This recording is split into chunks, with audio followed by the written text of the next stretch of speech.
Nawala yung mascara ko yan. Hindi tayo magmamascara. Hindi lang.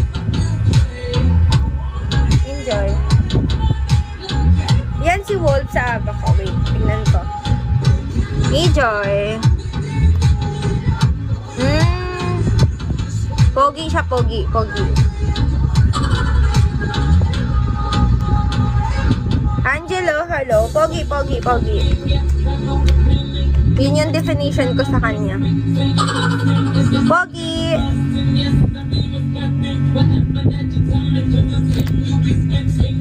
Ganda mo rin. Salamat po. Pero guni-guni mo lang po yan. Han Solo.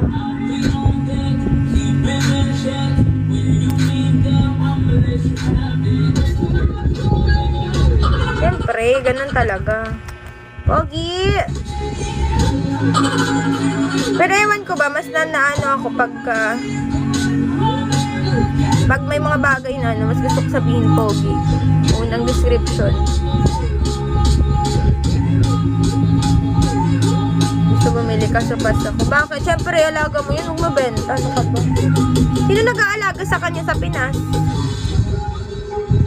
Taga saan ka? Mindanao po.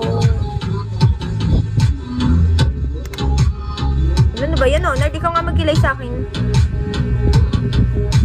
Mga kapatid ko. Kailan ba last mo uwi dito? Yung nabisita mo siya. Pero alam mo, kahit yung 10 years mo kasi hindi uwian yung mga aso mo, maalala ka pa rin nila. Ganun sila ka loyal sa amo nila. Kahit 10 years mo pa yung hindi nakita. Agree ka ba dun?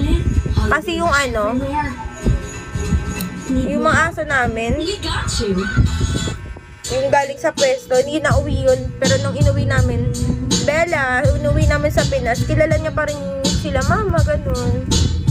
Yung mga pamangkin ko. Thank you, Bella. Imported kasi siya, USA. Oh, okay, hindi pala siya sa Pinas na ano. Hi, sis! Good morning!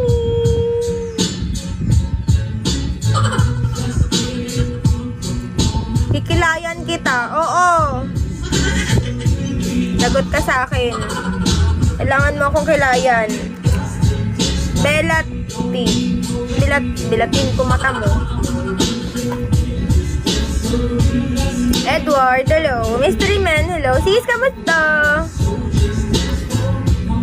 Pero alam mo, gustong-gusto ko talaga na tawag nito, na magkilay. Kasi hindi nga ako marunong, te. Kaya yan, brush-brush lang ako. Tapos mukhang hindi bagay kasi. Agoy, sino ba to? Agoy-agoy ka dyan.